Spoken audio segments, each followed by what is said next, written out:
안녕하세요. 저희는 해외 논문 번역 및 요약 서비스에 대해 발표할 WeIT조입니다.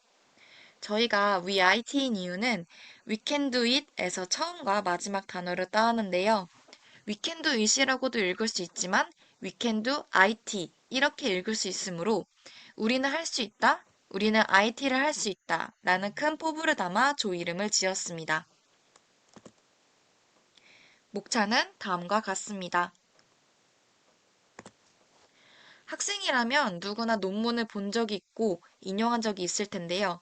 하지만 논문은 여러 문제에 대한 학습적인 연구 결과를 전문적으로 체계적으로 쓴 글이기 때문에 자료 조사를 할 때 어려워하는 경우가 많았을 겁니다. 논문은 국내 논문과 해외 논문으로 나뉠 수 있는데요.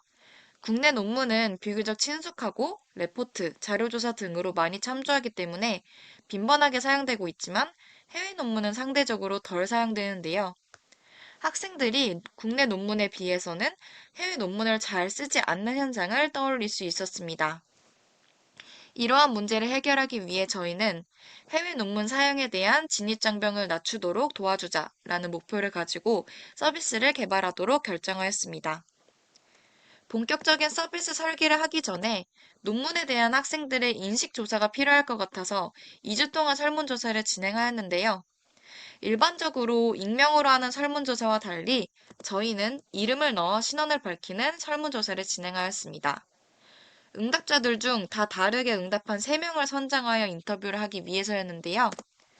설문조사 안내글에 이러한 내용을 적었으며 개인정보는 프로젝트가 끝난 후 즉시 폐기될 것이라고 밝혔고 현재 폐기된 상태입니다. 91개의 데이터를 엑셀로 정리하였으며 차트를 시각화하였습니다. 1, 2학년의 응답자 비율이 가장 높았고 다양한 학과들이 참여를 해주셨습니다. 국내 해외 포함 논문 활용을 해봤다는 응답은 전체에서 96%인 것을 알 수 있습니다. 하지만 해외 논문을 사용해 본 적 있냐는 응답에는 무려 35%가 사용해 본 적 없다는 응답을 나온 것을 확인할 수 있습니다. 또한 자주 사용한다는 응답은 고작 1%밖에 있지 않았습니다. 다양한 논문 사이트 중 주로 어떤 논문을 이용했냐고 물어본 결과 국외 논문 사이트는 이용률이 저조한 것을 확인할 수 있습니다. DBP아나 리스 같은 경우는 국외 논문이 모두 있는 사이트지만 아무래도 유명한 사이트이기도 하고 주로 국내 논문을 사용했을 거로 추정이 됩니다. 다음으로 해외 논문 사용에 대해 불편한 점에 대해 물어봤습니다. 번역하기 어렵다, 중요한 문장을 찾기 힘들다, 논문 사이트를 잘 모른다. 이 3가지 응답에 골고루 분포되어 있는 것을 볼 수 있습니다. 또한 국내 국외를 포함하여 논문을 사용할 때 불편한 점은 중요한 문장을 찾기 힘들다, 분량이 너무 많아 다 보기가 힘들다가 가장 많은 응답 비율을 차지한 것을 볼 수 있습니다. 이러한 문제점들을 이렇게 파악을 하였고 이를 보완하는 서비스를 만들고자 역할을 나눴습니다. 성인학우님과 문혁학우님이 서로 도와가면서 서비스 설계 및 개발을 하였고 저는 문제 정의 및 조직 분분을 담당하였으며 전체적으로 기획을 하였습니다. 활동은 주로 수업 끝나고 강의실에 남아서 하는 경우가 많았고 학교 앞 카페에서 하기도 했습니다. 비대면으로도 이렇게 열심히 진행하고 의논을 하였는데요. 제가 주로 다양한 아이디어나 의견을 제시함으로써 틀을 잡아갔고, 지성인 학우님과 강문영 학우님은 서비스 설계 및 개발을 같이 수십 차례 시도하였습니다. 사실 처음에는 뉴스와 같은 정복성 있는 긴 동영상을 유튜브 쇼츠처럼 압축해주는 서비스를 개발하자고 제가 의견을 냈었지만 시도를 해온 결과 영상이다 보니까 발음이 제대로 들리지 않는 부분은 이상하게 인식되어서 글이 써졌고 중요한 부분만 내용을 요약했다는 신뢰도가 부족해서 동영상에서 논문으로 변경을 하게 되었습니다. 저희의 타겟 커스터머는 크게 잡아 대학생이라고 할 수 있는데요. 대학생이라면 누구든 논문을 사용할 것이기 때문에 크게는 대학생을 목표로 정하였습니다. 더 세부적으로 가보겠습니다. 논문을 사용하는 대학생 유형을 3가지로 분류할 수 있는데요. 국내 논문만 써본 학생, 해외 논문을 자주 사용하는 학생, 그리고 레포트를 쓰는 학생, 이렇게 세 가지로 고객 유형을 나눠봤습니다. 각 유형의 고객에 맞는 타겟 커스터머 만족도 목표를 잡았는데요. 해외 논문을 잘 쓰지 않은 학생에게는 접근성을 높이는 것, 해외 논문을 자주 사용하는 학생에게는 편리성을 높이는 것, 레포트를 쓰는 학생에게는 레포트의 완성도를 높이는 것을 서비스 목표로 설정하였습니다. 저희는 앞서 말했던 문제 정의를 토대로 어떤 식으로 서비스를 설계해야 할지 생각해 보았습니다. 핵심적으로 정리해 보았을 때 해석의 어려움, 논문의 긴 길이로 인해 중요한 문장을 찾기 힘든 것이 가장 큰 문제였습니다. 이와 같은 문제를 해결하기 위해서 번역, 요약, 이미지 총 세 가지 부분을 거대 생성 AI를 활용해 서비스를 만들고자 하였습니다.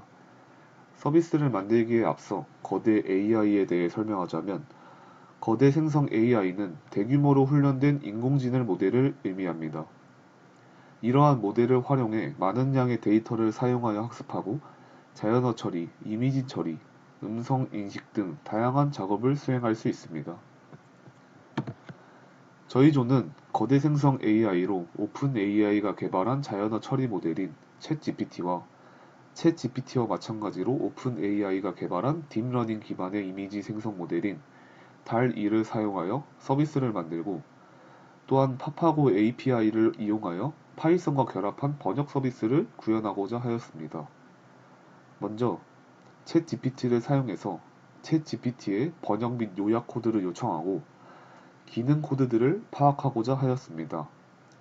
챗GPT를 통해 받은 코드를 요약 및 번역 서비스에 활용하기 위해 파이썬 프로그래밍에 입력하고 실행하였습니다. 또한 논문에 알맞은 필요한 이미지는 달2를 사용하여 웹 프로그램에 구현하고자 하였습니다. 서비스 개발 부분입니다. 저희는 파이썬을 이용하여 개발하였습니다.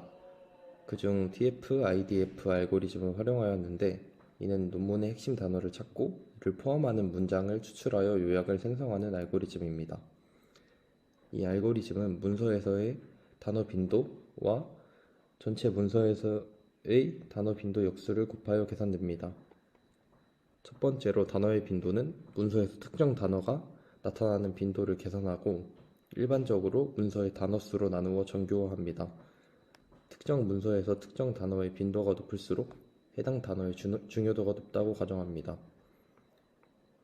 두 번째로 문서 빈도는 문서에서 특정 단어가 나타나는 문서의 수에 반비례하는 값을 계산합니다. 특정 단어가 많은 문서에서는 그 단어의 IDF 값이 낮아지고 특정 단어가 적은 문서에서는 그 단어의 IDF 값이 높아집니다. IDF 값은 로그 함수를 사용하여 계산되며 일반적으로 자연 로그를 사용합니다. 마지막으로 TF-IDF 계산입니다. 이는 TF와 IDF를 곱하여 계산되는 값입니다. 특정 단어가 문서에서 많이 나타나지만 그리 자주는 나타나지 않을 경우 해당 단어의 TF-IDF 값은 상대적으로 높아집니다. 한마디로 정리하면 해당 단어가 문서에 몇 번 노출되는가 그리고 전체 데이터 중 해당 단어는 얼마나 흔한가 라고 볼 수 있습니다. 단어가 많이 나온다면 당연히 중요한 단어이지만 반대로 너무 많이 나와버린다면 오히려 중요도가 떨어진다는 점을 이용한 알고리즘입니다.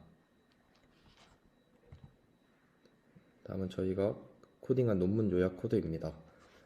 앞에서 설명드렸던 TF-IDF 알고리즘을 활용하여 논문의 상위 단어를 추출하고 그 상위 단어를 포함하는 문장을 추출하는 방식입니다.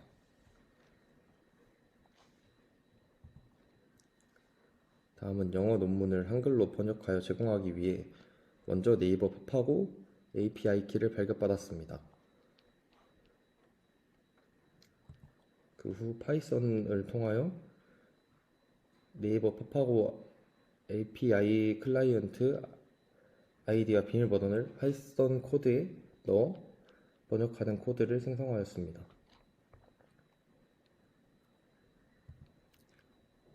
다음은 웹 개발 과정입니다. 저희는 윅스라는 플랫폼을 이용하여 서비스 개발을 시도하였습니다. 윅스는 웹사이트를 만들고 호스팅하는 데 사용되는 클라우드 기반 웹 개발 플랫폼입니다. 이 플랫폼은 비전문자도 직관적이고 사용하기 쉬운 인터페이스를 통해 전문적인 웹사이트를 디자인할 수 있게 된 플랫폼이어서 저희가 선택하게 되었습니다. 여기서 보실 수 있는 게 저희가 디자인한 웹사이트입니다. 사용자가 서머리 부분을 클릭하고 영어 논문의 내용을 입력하면 앞쪽에 파이썬으로 저희가 개발했던 TF, IDF 알고리즘을 사용하여 요약한 내용을 사용자에게 제공하고, 이미지 프로덕션 부분을 클릭하면 빙 달리로 연결하여 요약된 내용을 입력하면 그에 맞는 이미지를 얻을 수 있습니다. 마지막으로 번역은 앞에 파이썬 코드를 이용하여 사용자가 논문의 본문 또는 요약된 본문의 내용을 입력하면 한국어로 번역해주는 서비스를 계획하였습니다. 하지만 요약과 번역 서비스를 저희가 만들었던 파이썬 코드를 웹사이트에 삽입하는 과정에서 어려움을 겪고 결국 성공하지 못하였습니다.